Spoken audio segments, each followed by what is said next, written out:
E os irmãos devem se lembrar de já tê-lo lido uma ou outra vez. É o finalzinho, é o encerramento desse discurso de Jesus contra os falsos líderes de Jerusalém. Nós temos estudado esse discurso severo de Jesus ao longo de vários domingos aí no capítulo 23. Hoje nós chegamos ao fim desse discurso, que é um discurso extremamente pesado, talvez o discurso mais pesado que Jesus pronunciou. O Evangelho de Mateus tem longos discursos de Jesus. Nós temos o discurso do Sermão do Monte, o Sermão da Montanha, nos capítulos 5 a 7. Nós temos o discurso das parábolas do reino, no capítulo 13, já estudamos tudo isso. Nós temos esse discurso aqui, extremamente pesado contra os falsos líderes espirituais de Jerusalém, e vamos entrar num outro discurso de Jesus, muito em breve, no capítulo 24, que é um discurso escatológico de Jesus.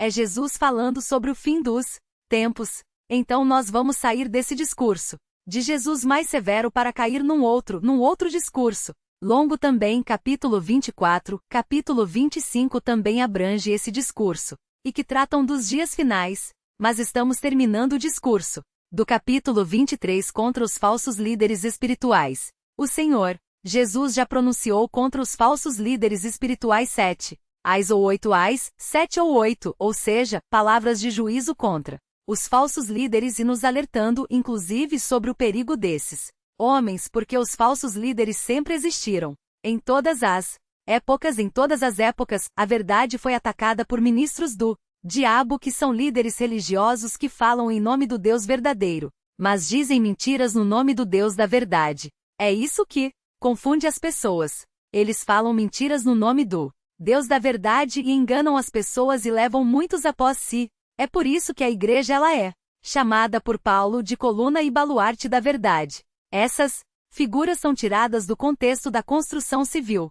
Coluna e baluarte da verdade. Ou seja, é como se a verdade fosse uma parede e o que a mantém de pé, sem cair, sem desmoronar, fosse a igreja. A igreja tem esse dever. O papel da igreja, meus irmãos, não é reunir as pessoas para ouvir um louvorzinho gostoso. O papel da igreja não é oferecer aos cristãos uma boa opção de lazer no domingo à noite. A pizzaria é cara, o cinema está lotado, o shopping tem rolezinho, então vou na igreja. Não é isso. Não é uma opção de lazer cristão, não é isso.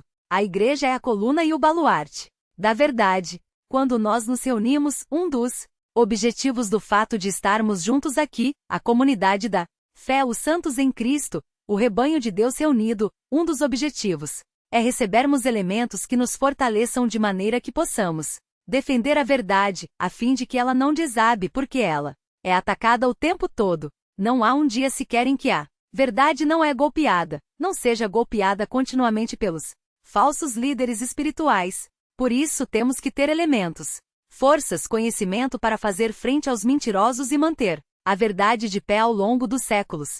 Esse é o papel da igreja. O governo humano não fará isso. O governo humano não vai sustentar a verdade. Muito pelo contrário, vão dizer mentiras e mais mentiras, e todas as mentiras que lhes forem convenientes. Dirão e vão propagar essas mentiras. As universidades, o meio acadêmico, não vai manter ou não vão manter a verdade de pé, de forma nenhuma. As diversas religiões no mundo não vão manter a verdade de pé. O que vai manter a verdade de pé é a igreja do Deus vivo, a coluna e o baluarte da verdade. Ela sim vai sustentar, e é por isso que estamos aqui, entre outras coisas, para recebermos conhecimento da santa palavra de Deus, e assim, então possamos proclamar a verdade ao mundo e defender essa verdade, sempre atacada em face aí e diante do mundo. Mateus 23 mostra o quanto o Senhor atacou os falsos mestres, dizendo: esses homens são perigosíssimos. Vocês devem fugir deles. É por causa deles que as pessoas caminham para o inferno, porque eles pegam as pessoas, enganam as pessoas, e cegos que são, conduzem as pessoas também cegas para abismos. E se eles percebem que alguém está caminhando na direção certa, eles batem a porta do reino dos céus na cara deles, para que eles não entrem. Eles impedem as pessoas de entrar no reino dos céus, e as conduzem por caminhos errados. Nós temos que fugir dessas pessoas e procurar com empenho e com dedicação conhecer a verdade bíblica que esses homens atacam e propagá-la às pessoas perdidas. Jesus mostra tudo isso, dá todas essas alertas no capítulo 23 e ele termina o capítulo 23 com um lamento. É uma palavra que ele dirige a Jerusalém. E nesse lamento, nessas palavras finais de Jesus, no seu discurso, esse discurso que arrancou do Senhor toda a indignação e toda a fúria aí do seu coração, nas palavras finais desse discurso, nós encontramos 3 componentes. Um componente em cada versículo. E eu gostaria que os irmãos me acompanhassem detectando esses componentes aqui no texto. Vamos olhar para esses componentes dessas palavras finais do discurso de Jesus. Vamos conhecer esses componentes. E vamos ver que lições eles podem transmitir para nós. Então prestem atenção. O primeiro componente das palavras finais de Jesus e que está substanciado no versículo 37 é o anseio. Jesus tem um anseio. Jesus revela. Aqui nesse versículo 37, ele revela um anseio. Acompanhem comigo a leitura desse versículo 37, uma leitura comentada desse versículo 37. O versículo 37 começa assim: Jerusalém, Jerusalém. É um chamado duplo. Jerusalém, Jerusalém. É Deus falando, é Jesus falando. Numa convocação, num chamado, num endereçamento duplo. Jerusalém, Jerusalém. E por que ele faz isso? Por quê? Jesus monta? Por que Jesus tece? Por que Jesus enuncia esse chamado duplo? Porque no Antigo Testamento existem alguns chamados duplos. E o Senhor Jesus quer evocar essa figura de Deus chamando o seu povo. Se os irmãos olharem, nós não vamos abrir agora. Eu vou citar alguns textos, irmãos. Não preciso abrir em todos. Mas se os irmãos olharem para Gênesis 22,11, os irmãos encontrarão Deus falando, Abraão, Abraão. É um chamado duplo. E Abraão responde, eis-me aqui. Quando nós olhamos Gênesis 46,2, Deus fala, Jacó, Jacó. E Jacó responde, eis-me aqui. Quando nós seguimos a leitura do Antigo Testamento e chegamos em Êxodo 3,4, Deus fala com Moisés. Moisés, Moisés. E Moisés responde, eis-me aqui. Quando nós estudamos a história de Samuel, as crianças conhecem bem a história de Samuel. Samuel estava deitado ali no seu aposento na tenda do Senhor. E então ele é chamado Samuel, Samuel, e ele responde, eis-me aqui. E são, assim, os chamados duplos de Deus. E a resposta do seu povo a esse chamado é sempre, todas as vezes em Gênesis, em Êxodo, em 1 Samuel 3,4, sempre é, eis-me aqui. E agora o Senhor diz, Jerusalém, Jerusalém. E a resposta não é, eis-me aqui. O Senhor chama duplamente o seu povo, mas a resposta não é eis-me aqui. E o Senhor prossegue no seu discurso dizendo, você nunca diz eis-me aqui. Quando os profetas são enviados a vocês, quando os pregadores da verdade são enviados a vocês, vocês nunca dizem eis-me aqui. Eu vou dizer o que vocês dizem. Eu vou dizer o que vocês fazem. O texto prossegue dizendo, Jerusalém, Jerusalém, que matas os profetas e apedrejas os que te são enviados. Essa é a sua resposta. Essa é a sua resposta ao meu chamado. Essa é a sua resposta ao meu clamor. Essa é a sua resposta quando eu digo o seu nome. Você mata os profetas e apedreja os que te são enviados. Por que os habitantes de Jerusalém apedrejavam os profetas? Por quê? Vou dizer para vocês. Por quê? Os habitantes de Jerusalém, os líderes de Jerusalém, apedrejavam os profetas porque apedrejamento era pena aplicada para os falsos profetas. Os falsos profetas eram apedrejados. E mais, não somente os falsos profetas eram apedrejados, os que pronunciavam blasfêmias eram apedrejados. Quando eles apedrejavam o profeta de Deus, eles estavam dizendo o seguinte: você é um mentiroso. Você é um falso profeta. Você ensina mentiras. Você é um blasfemo. As coisas que você diz são erradas. Você é um mentiroso. Esse era o principal erro dos habitantes de Jerusalém. Um homem de Deus falava. Um homem de Deus era levantado para dizer a verdade a eles, e eles diziam, nada disso é verdade. Nada disso, tudo isso é mentira. Você é um falso profeta. Não sei qual é a condição de cada pessoa que está aqui hoje, não sei qual é a condição de cada pessoa que está me ouvindo aí no culto que está sendo transmitido. Não sei qual é a condição de cada pessoa que vai ver esse culto gravado depois. Nós temos um alcance muito grande. O mundo inteiro. Apesar de ela ser pequenininha, ela chega longe.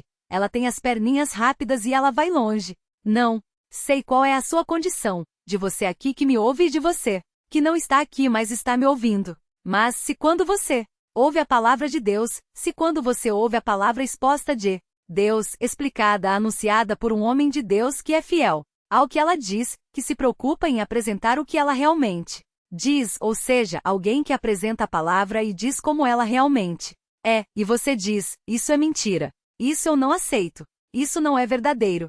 Se você tem essa reação, você se encontra no grupo, no time desses homens de Mateus 23 que matas os profetas e apedrejas os que te são enviados. Você chama de mentirosos os homens de Deus. Você chama de mentira a verdade anunciada por eles. Você se encontra no mesmo time que eles. Há pessoas assim hoje em dia? Muitas. Há muitas pessoas que quando ouvem a palavra de Deus dizem, eu não aceito isso, eu não aceito. Nós nos aproximamos delas, explicamos a palavra de Deus para elas, elas ouvem e dizem, isso eu não aceito, isso não é verdade. E dizendo isso estão dizendo, você é um falso profeta. Você diz que fala a verdade, mas o que você diz não é verdade. E quando nós dizemos isso ou reagimos dessa forma, diante da palavra de Deus exposta por seus arautos, nós estamos adotando exatamente a postura dos habitantes de Jerusalém no modo como lhes tratavam os profetas. O que você faz quando você ouve a palavra de Deus? Quando você ouve os profetas e aqueles que lhes são enviados, o que você faz? Você recebe a sua palavra? Você diz, eis-me aqui? Ou você pega pedras em seu coração? Ou você ajunta pedras em seu coração e atira pedras interiormente? Você atira pedras nessas pessoas. Como você age diante dessas mensagens que lhes são apresentadas? Mas veja, o Senhor continua aí. Agora sim ele vai pronunciar o seu anseio. Veja o que ele fala, Jerusalém, Jerusalém que matas os profetas e apedrejas os que te são enviados. E aí vem, quantas vezes eu quis ajuntar teus filhos como a galinha junta seus filhotes debaixo das asas e não quiseste. No Antigo Testamento a figura de cobrir com as asas e de proteger é uma figura aplicada a Deus.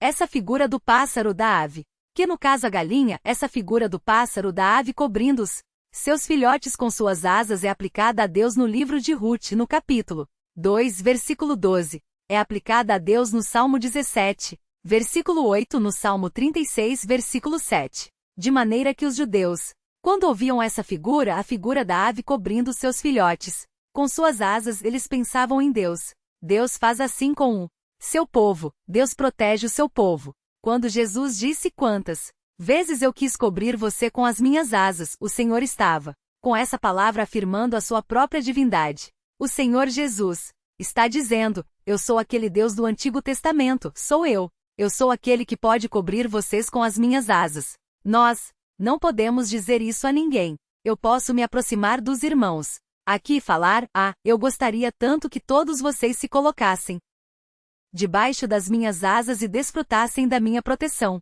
Eu posso dizer isso? Claro que não. Eu mal cuido de mim? Não posso dizer isso para vocês. Será que eu posso chegar para São Paulo ou Atibaia, minha cidade, dizer a Atibaia como eu quis? Atibaia, colocar você debaixo das minhas asas e proteger você. Eu posso fazer isso? Jamais, eu não sou Deus. Os guarulhenses que estão aqui, está cheio de guarulhenses aqui. Será que eles poderiam dizer? Ou eu poderia dizer aos guarulhenses, a Guarulhos, Guarulhos, como eu quis colocar você debaixo das minhas asas e proteger você. Eu não posso fazer isso. Eu não sou divino. Não é comum eu dizer uma palavra dessa, mas o Senhor Jesus é divino. Ele é Deus. E aquela figura do Antigo Testamento aplicada a Deus, ele toma para si agora. Jerusalém, eu quis colocar você debaixo das minhas asas. E você não quis. Mas essas palavras, além de frisarem a divindade de Jesus, dizem algo mais. É algo muito importante. Para nós, queridos.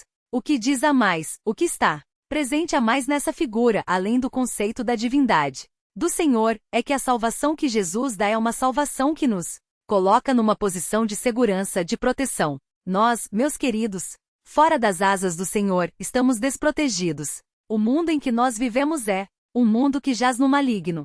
E o maligno é cruel. E os servos do maligno são cruéis. Satanás é assassino, é homicida. Satanás é mentiroso, ele é o pai da mentira. Ele engana para matar. Por quê? Satanás quer os jovens para si? Satanás quer os jovens para si, para destruir a vida deles. Satanás não gosta dos jovens. Não, ele quer envolvê-los com as suas mentiras para destruí-los. Ele é mau, ele é cruel, ele é perverso, ele é assassino, ele é destruidor. E quando ele consegue enganar alguém, ele não engana apenas pelo prazer de enganar, ele engana com o fim de destruir. Ele é perverso, tem prazer na destruição.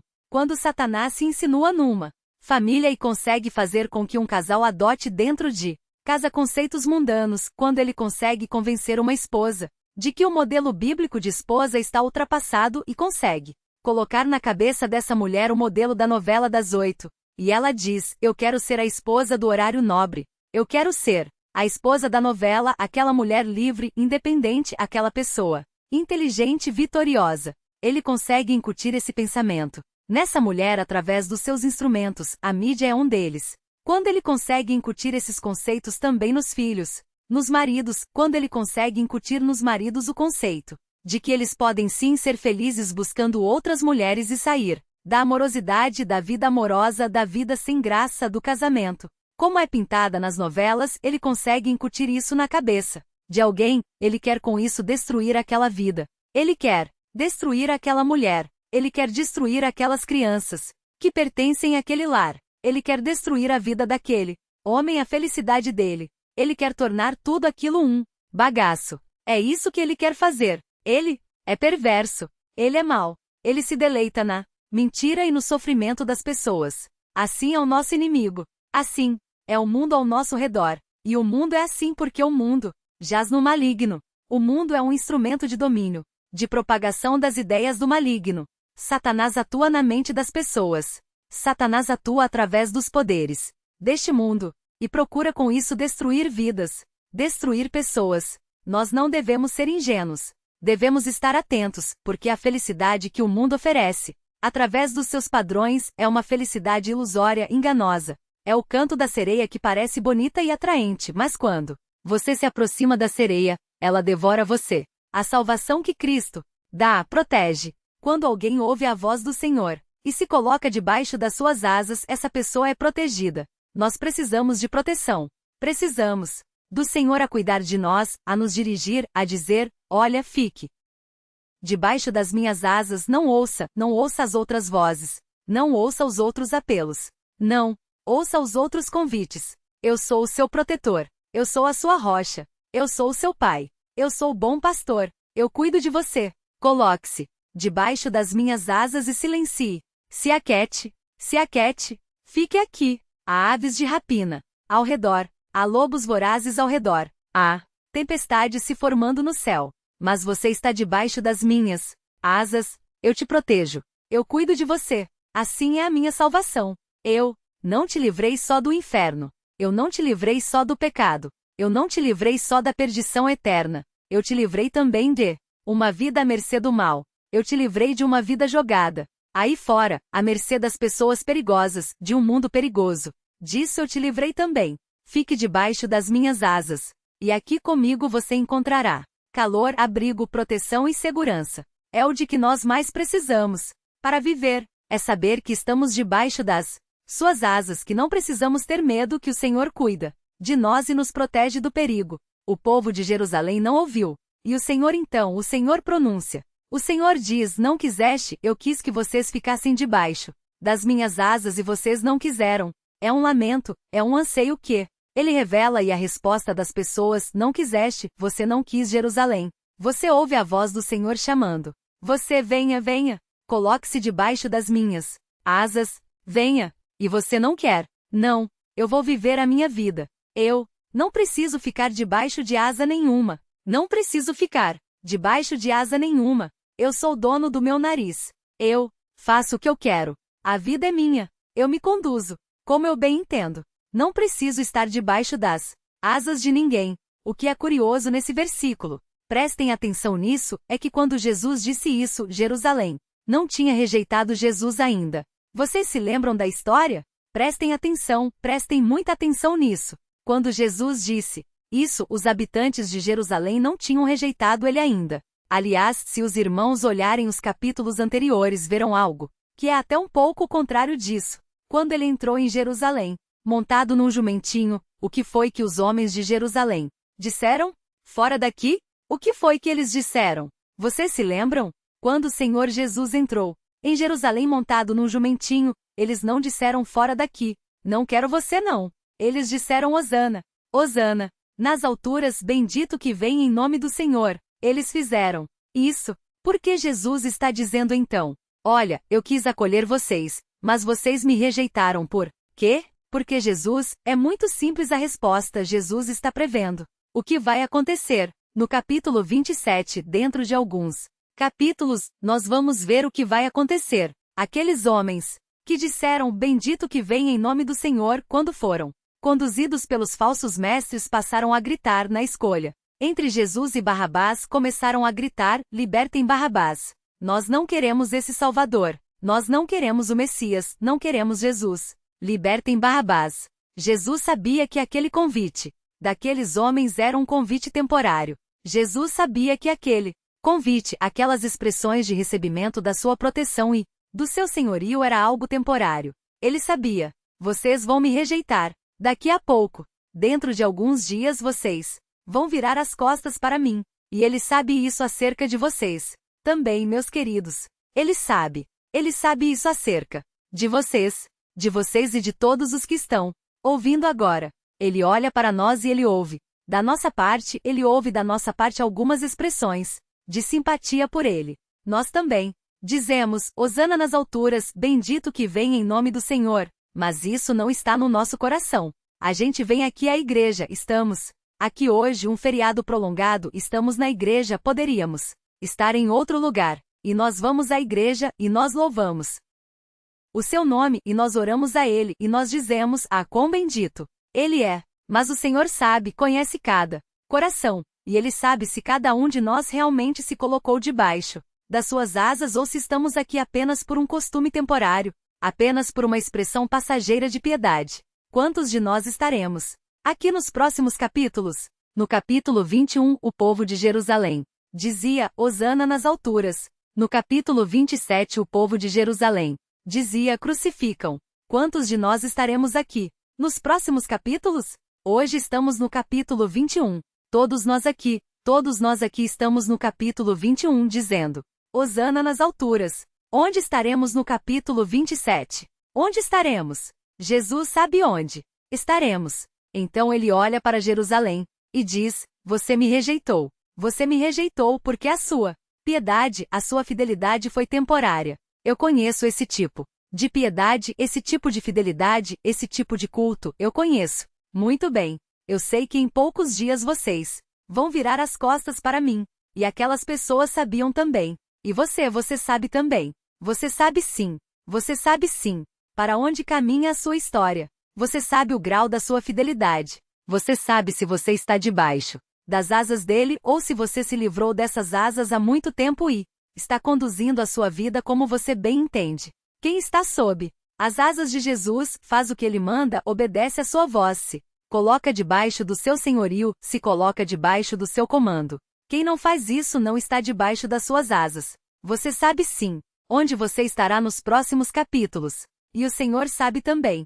Nós temos que nos avaliar. Senhor, o Senhor conhece tudo. O Senhor pronunciou um juízo contra Jerusalém antes de Jerusalém te rejeitar. E quanto a mim, o Senhor sabe que meu coração não é inteiramente seu. O Senhor sabe que eu estou aqui, na igreja apenas como uma fase da minha vida. É só uma fase. É só um período que por alguma razão, eu decidi ficar perto das coisas do Senhor. O Senhor sabe que eu não sou totalmente seu. O Senhor conhece. O Senhor sabe como eu conduzo a minha vida, como eu faço as coisas do jeito que eu bem entendo, como eu bem quero. O Senhor sabe que eu não obedeço ao Senhor de verdade. O Senhor sabe disso. O Senhor sabe onde eu estarei daqui a alguns capítulos. O Senhor sabe o que eu vou gritar dentro de alguns capítulos.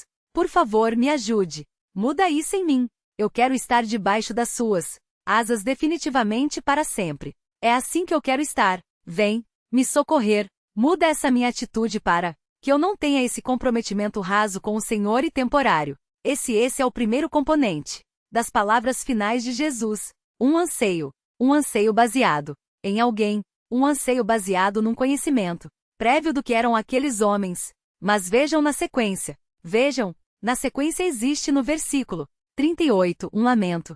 Os homens estão acompanhando. Estão entendendo o que eu estou falando? Estão ou não? Estão? Entenderam a história da galinha? Entenderam? Todos aqui estão debaixo das asas do Senhor? Definitivamente é assim que tem que ser. É assim que tem que ser. O Senhor sabe. O Senhor sabe. Debaixo de que asas vocês estão?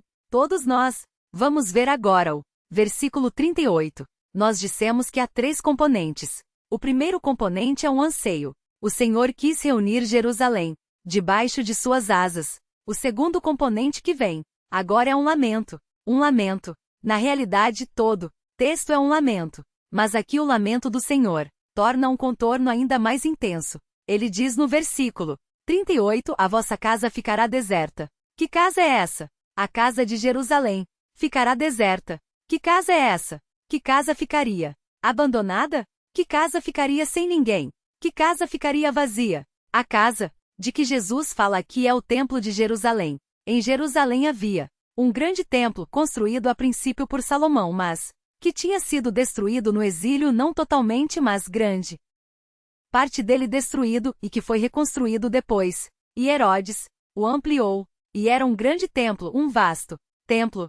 E ali, na antiga dispensação, nos tempos de Jesus ainda, quando a nova aliança não tinha sido inaugurada pelo seu sangue, a presença de Deus estava focalizada ali. Ele habitava ali, e o Senhor Jesus reconhecia a habitação de Deus ali, porque o Senhor havia escolhido aquele lugar para fazer ali habitar o seu nome, ali habitar a sua presença. E o Senhor Jesus reconhecia isso, tanto reconhecia isso, que quando ele chegou no templo e encontrou lá os vendilhões, ele expulsou a todos, dizendo: vocês estão fazendo da casa do meu pai casa de venda. E expulsou a todos dali porque o Senhor focalizava ali a sua presença antes do sacrifício da nova aliança. E ele diz: a casa de vocês, Jerusalém, o templo ficará deserto. E o que ele queria dizer com isso? O templo será abandonado, não haverá mais ninguém no templo. Ele queria dizer 2 coisas. Primeiro, ele queria dizer que, em breve o templo seria destruído. Ele está fazendo uma referência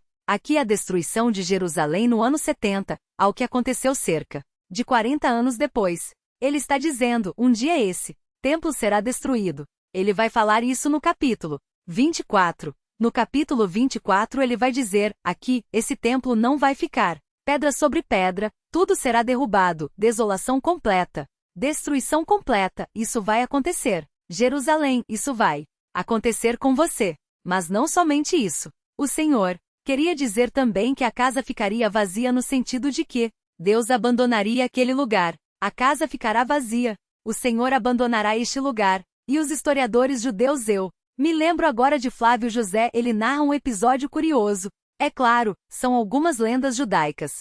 Ele fala de um episódio prestes às vésperas da queda de Jerusalém, por volta do ano 68, ele narra que os sacerdotes estavam realizando as suas ministrações no templo, e eles ouviram um grande barulho vindo dos santos dos santos. Um grande barulho, e ouviram vozes dizendo: vamos embora deste lugar. Escutaram isso? Então Flávio e Joséfo descrevem isso como o dia em que Deus abandonou a sua casa e foi embora. São histórias judaicas. Não sabemos se essa experiência é real ou não, né? Às vezes somos inclinados a aceitar essas experiências, mas Flávio José narrava isso como história. Ele disse que os sacerdotes ouviram naquele dia essas vozes, ou essa voz dizendo: vamos embora deste lugar. E o templo então, segundo Flávio José, foi abandonado por Deus, ficando à mercê dos seus inimigos. E de fato, o general Tito entrou no templo, incendiou o templo e o profanou porque o templo estava abandonado à mercê dos inimigos do povo de Deus.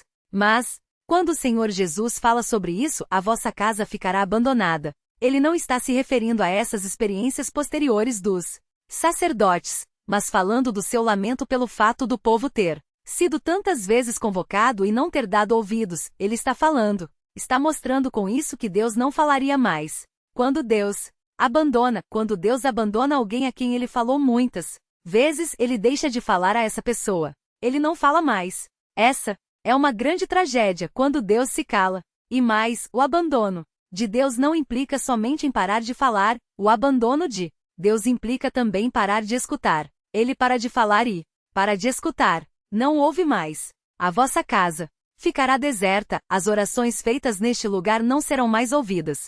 E eu não estarei mais com vocês. Eu vou abandonar vocês. Vocês não vão me ouvir mais e eu não vou mais ouvir vocês. No capítulo 3, no versículo 4, Miqueias 3, 4, o Senhor fala sobre esse tipo de abandono. O Senhor diz assim: então clamarão ao Senhor. Miqueias 3, 4, então clamarão ao Senhor, diz aqui o profeta, mas ele não lhes responderá. Abandono. Ele esconderá seu rosto deles. Não ouvirá. Ele esconderá seu rosto deles naquele tempo, por causa da maldade que tem cometido. Que coisa horrível isso! É o abandono do Senhor. A palavra de Deus diz que nós não podemos extinguir o Espírito Santo. Nós não podemos ter uma consciência cauterizada. Nós não podemos endurecer o nosso coração quando ele fala. Hoje se ouvir, diz a sua voz, diz o autor de Hebreus, não endureçais o vosso coração. Se o Senhor clamar pelo seu nome 2 vezes, não espere ele clamar mais 2. Não. Ouça a voz do Senhor. Se ele disser Jerusalém, Jerusalém, diga, eis-me aqui. Se ele disser o seu nome, diga, eis-me aqui. E ouça o que ele tem a dizer. E obedeça às suas ordens, às suas orientações, à sua palavra. Porque o Senhor, se eu resistir ao Senhor, se eu resistir à sua voz, se eu parar de ouvi-lo e endurecer o meu coração, ele me abandonará. Ele não falará mais. Os profetas pararam de ser enviados. Foi uma grande tragédia para a história de Israel. Os profetas não foram mais enviados. Não houve mais remédio, diz o texto de 2 Crônicas. 2 Crônicas diz, não houve mais remédio. Profetas não foram mais enviados. O Senhor deixou aquele país sem profetas por mais de 400 anos. Não houve mais remédio. O Senhor deixou de falar e o Senhor deixou de ouvir. É um grande lamento que o Senhor pronuncia e serve de lição para nós. Quando nós ouvimos a palavra de Deus, temos que dizer, eis-me aqui. Temos que dizer, eis-me aqui, como disse Abraão, como disse Moisés, como disse Samuel. Eis-me aqui. Ouvir a sua voz e ajustar a nossa vida ao que ele quer, e obedecer a sua palavra. Nos colocarmos debaixo das suas asas soberanas, desfrutarmos da sua proteção e desfrutarmos também da sua orientação e graça. Porque, se resistirmos, o Senhor não falará mais e não ouvirá mais. E o versículo 39 termina com o terceiro componente das palavras finais de Jesus. Qual é o terceiro componente das palavras finais de Jesus? O primeiro componente que nós vimos é o anseio, e está no versículo 37. O segundo componente que nós vimos é o lamento, e está no versículo 38. Ainda que todo o texto seja um lamento, o versículo 38 expressa isso ainda mais. E o terceiro elemento que compõe as palavras finais de Jesus, o terceiro e último elemento, é a promessa. Graças a Deus tem uma promessa aqui. Senão o texto se torna muito pesado, e esse capítulo já é tão pesado, o capítulo todo é difícil de digerir. Alguns irmãos usou de sermões e saíram aqui da igreja até curvados. Tamanho peso do sermão, tamanho peso da mensagem, o Senhor usando palavras pesadas, sepulcros caiados. Raça de víboras, dentro de vocês está cheio de rapina, de carne podre. O que é isso? Palavras duras, o Senhor falando. E nós saímos aqui da igreja pesados. Meu Deus, a severidade do Senhor. Aquele Cristo bonzinho, pós-moderno, politicamente correto, parece que não é o Cristo verdadeiro. O Cristo verdadeiro não é aquele Jesus que dá tapinha nas costas de pecadores, como a gente ouve por aí, que olha para todo mundo errado, fazendo mal e diz, coitadinho, a carne é fraca. Não, ele não faz isso. Aquela desculpa que afirmavam, ele andava com publicanos, com meretrizes, ele fazia isso para levá-los ao arrependimento. Ele não fazia isso para abraçá-los e dizer, a vida é dura, eu sei que você se tornou prostituta, porque a vida é difícil, eu sei que você é publicano porque você tem um coração fraco. Não, ele se aproximava dessas pessoas para alertá-las, para conduzi-las ao arrependimento, não para apoiá-las. O Senhor verdadeiro, o Jesus verdadeiro, condena o mal, e nós vemos isso no capítulo 23 com toda clareza. Raça de víboras, guias cegos, filhos do inferno, sepulcros caiados. Esse é o Jesus verdadeiro, que olha para o mal e o condena, ainda que ele ame profundamente as pessoas a quem ele dirige essas palavras, e abre os seus braços para recebê-los quando eles estão arrependidos. Como faz ainda hoje? E esse versículo 39 mostra essa disposição amorosa do Senhor, porque no versículo 39 nós temos o último componente do discurso, e esse discurso amargo, esse discurso pesado, esse discurso severo e sombrio termina com uma promessa. Meu Deus, é a maior expressão de graça que nós temos aqui. Em todo tempo há condenação, em todo tempo há rancor, em todo tempo há ódio contra o pecado, e no final ele termina com uma promessa, uma linda promessa. Ele diz, pois desde agora e, notem, essa expressão é uma expressão que aparece em Mateus somente, mais 2 vezes, desde agora em diante, é o que significa ela. Daqui para frente, ele diz, e ele só diz isso mais 2 vezes, e sempre que ele diz isso, ele relaciona essa expressão com a glória futura. Sempre. Ele diz, desde agora, vos digo que de modo algum me vereis. Por quê? De modo algum me vereis. Não me vereis mais. Por quê? A vossa casa ficará deserta. Sabem quem é o Deus que vai embora? Vocês sabem quem é o Deus que vai embora? Que não vai mais pregar nos seus pátios. Que não vai mais ensinar nos seus pátios? Nos pátios da sua casa? Vocês sabem quem é o Deus que não vai mais punir aqueles que ultrajam a casa de vocês? Vocês sabem quem é o Deus que vai embora? Sou eu. Eu vou embora. Vocês não precisam ouvir vozes no Santo dos Santos, não. Ouçam a minha voz, a minha. É suficiente. Eu vou embora. A casa de vocês ficará deserta porque eu vou embora. Vocês não me verão. Mas, e ele prossegue, até que eu vou falar sobre isso daqui a pouco. Mas ele prossegue dizendo, até que venhais a dizer, bendito, que venha em nome do Senhor. Vejam, desde agora daqui pra frente, e depois que ele pronuncia-o, daqui pra frente, ele fala de uma promessa gloriosa. Vocês um dia vão me ver voltar. Ele diz no capítulo 26 mais 2 vezes isso, vejam 26 e 29, mas digo que desde agora de novo, de agora em diante de novo. É a segunda vez que a expressão aparece. E vejam o que vem depois. O texto diz, mas digo-vos que, desde agora ou de agora em diante não mais beberei deste fruto da videira até aquele dia em que beberei o vinho novo convosco, no reino de meu Pai. De novo, ele fala sobre a glória futura. Ele fala daqui para frente e relaciona isso com a glória futura. Ele fala isso aos seus inimigos. Também, vejam o versículo 64 do capítulo 26.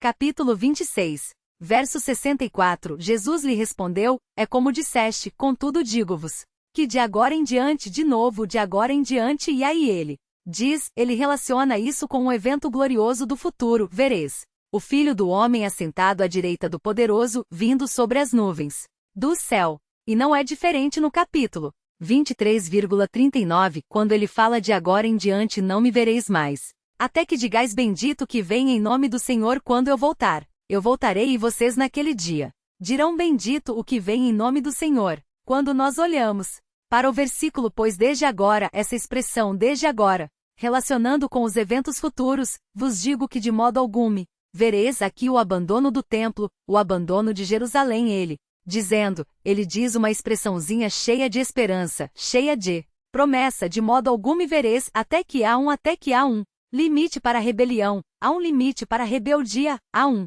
limite para a incredulidade, até que já chegou o seu até que. O seu até que já chegou? Você, que vive em rebeldia contra o Senhor. Você que ouve a sua voz continuamente, dizendo num clamor duplo, Jerusalém, Jerusalém. Você que quando ouve esses clamores dos seus arautos, pega em pedras e apedreja-os, seus arautos e não quer ouvir. Você que corre o risco de ter a sua casa deserta, do Senhor não falar mais, do Senhor não ouvir mais. Você já experimentou o seu até que? O fim dessa rebelião? O término dessa postura, o limite, o termo desse dizer não ao Senhor já chegou o seu até que. O Senhor diz que haverá um até que para Jerusalém. Ele diz, vocês não vão me ver. Mas haverá um dia em que isso vai mudar. Um dia vocês dirão aquilo que vocês disseram no capítulo 21, quando eu entrei. Sobre aquele jumentinho, aquilo que vocês disseram com falsidade. Com superficialidade, aquilo que vocês disseram com base na emoção, algo temporário, bendito que vem em nome do Senhor, hosana. A recitação do Salmo 118, 26, bendito que vem em nome do Senhor. Isso que vocês disseram com falsidade, com uma emoção temporária, isso. Vocês vão dizer com convicção e com certeza com inteireza de coração. Vocês vão dizer de novo, bendito, que vem em nome do Senhor, haverá o dia em que você Jerusalém vai se arrepender, haverá termo, haverá uma pequena sua rebelião. Como o Senhor sabia disso? Como? O Senhor sabia que um dia Jerusalém diria bendito que vem em nome do Senhor com sinceridade de coração. Ele sabia disso porque Ele é o Senhor da história. E sendo o Senhor da história, Ele revelou o que acontecerá com Jerusalém na sua vinda. Quando o Senhor voltar, e aqui é a promessa da sua vinda, algo acontecerá em Jerusalém. Jerusalém, que matou os profetas. Jerusalém que apedrejou os que foram enviados. Uma mudança acontecerá no coração dos habitantes de Jerusalém. E essa mudança é demonstrada no capítulo 12 de Zacarias. É um dos textos mais lindos da Bíblia. Veja Zacarias capítulo 12. Veja o que diz o texto, Zacarias 12. Esse texto foi escrito cerca de 400 anos antes de Jesus nascer. É um texto que nos dias de Jesus já era muito antigo. É um texto que nos dias de Jesus já tinha cerca de 4 séculos. Muito antigo. Mas veja o que esse texto diz. Esse texto fala do final, do fim de tudo. Zacarias 12. Observem com atenção. Versículo 1. Esta é a palavra do Senhor a respeito de Israel. Fala o Senhor, o que estendeu o céu e lançou os alicerces da terra e formou o espírito que há dentro do homem. Farei de Jerusalém uma taça que embriague todos os povos ao redor e também Judá durante o cerco contra Jerusalém. Haverá um cerco contra Jerusalém no futuro? Jesus falou sobre isso em Mateus 24, ou melhor, em Lucas, no capítulo 21, versículo 20. Em Lucas 21, 20, ele fala que Jerusalém será cercada de exércitos. Ele repete essa profecia. Em Apocalipse 19, nós aprendemos que Jerusalém será cercada de exércitos no futuro. Quem será o grande líder que vai comandar esses exércitos contra Jerusalém? Nós aprendemos em Apocalipse 19, será o Anticristo. O Anticristo, inimigo do povo de Deus, reunirá exércitos. E ao reunir os exércitos, ele vai colocar esses exércitos ao redor de Jerusalém. E Jerusalém ficará apavorada. É o tempo do fim. Exércitos ao redor da cidade. A cidade em grande agonia, a morte iminente, a ameaça terrível, a violência às portas. Jerusalém cercada. Isso já tinha sido predito por Zacarias 400 anos antes. Jesus falou sobre isso em Lucas 21, 20. João mencionou isso em Apocalipse 19. E prosseguindo a leitura nós aprendemos o que vai acontecer. O texto diz, naquele dia farei de Jerusalém uma pedra pesada para todos os povos. Como? Como? Isso? Jerusalém está cercada. Ele prossegue. A leitura. Todos os que tentarem erguê-la serão gravemente feridos. Todas as nações da terra se ajuntarão contra ela. Nunca houve um cerco assim. Nunca houve uma guerra assim. Todas as nações da terra contra uma pequena cidade. Nunca houve nada assim. Pânico, desespero completo, exércitos terríveis ali ao redor dela. E o grande inimigo do povo de Deus capitaneando, dirigindo esse grande exército de muitas nações. Versículo 4. Naquele dia, diz o Senhor, ferirei de medo os cavalos e de loucura os que montam neles. O Senhor virá para confundir os inimigos de Jerusalém, mas abrirei os olhos sobre a casa de Judá e ferirei de cegueira todos os cavalos dos povos. Então os chefes de Judá dirão, no coração, os habitantes de Jerusalém são a minha força, por causa do Senhor dos exércitos, seu Deus, o Senhor interferindo naqueles exércitos, mas essa interferência não está completa. Ainda, prossigam na leitura. Naquele dia, porém, os chefes de Judá, como um braseiro ardente no meio da lenha, como uma tocha entre feixes de espigas, e eles devorarão todos os povos ao redor, à direita e à esquerda, e Jerusalém será habitado outra vez no seu próprio lugar, em Jerusalém mesmo. O Senhor enchendo de coragem o povo de Jerusalém e os seus líderes. 7. O Senhor também salvará primeiro as tendas de Judá, para que a glória da casa de Davi e a glória dos habitantes de Jerusalém não se engrandeçam sobre Judá, porque Judá é a tribo de origem do grande rei. Naquele dia o Senhor defenderá os habitantes de Jerusalém, de modo que o mais fraco deles será como Davi, e a casa de Davi será como Deus, como o anjo do Senhor, diante deles. Naquele dia tratarei de destruir todas as nações que atacarem Jerusalém. É um grande cerco, mas o Senhor interferirá. Mas vejam, o Senhor interferirá. não somente dando o livramento. Agora vem o versículo 10, é maravilhoso. O versículo 10. Vejam o que acontece. Mas no versículo 10, derramarei o espírito de graça e de súplica sobre a casa de Davi e sobre os habitantes de Jerusalém. Eles olharão para aquele a quem traspassaram. Quem é? Quem é essa figura? Naquele dia eles olharão para aquele a quem traspassaram. Quem eles traspassaram?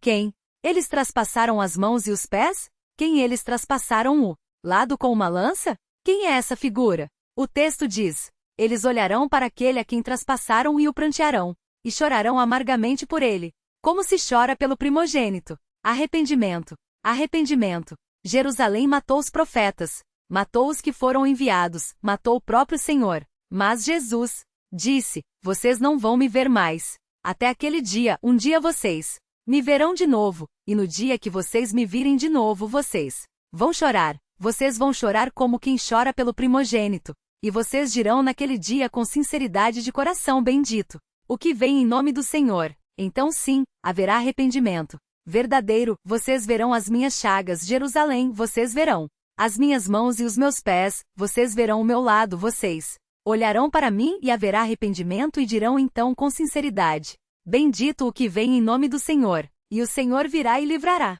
Jerusalém das nações e estabelecerá o seu reino eterno em Jerusalém, sobre o trono de Davi seu pai. Esse é o até que de Jerusalém. E o seu até que? Quando virá? Olhe para as chagas do Senhor, olhe para as feridas nas suas mãos e nos seus pés, e veja o alto preço que foi pago pelo seu pecado. E coloque um até que na sua vida e diga: Senhor, eu já ouvi o Senhor me chamar tantas vezes e eu desobedeci. Ouvi os seus profetas e os seus arautos falando comigo e não ouvi. Rejeitei. Ah, Senhor, o Senhor tem deixado a minha vida como um deserto. O Senhor tem deixado o meu coração abandonado, triste, e não tem respondido às minhas súplicas. Mas eu peço que haja um até que.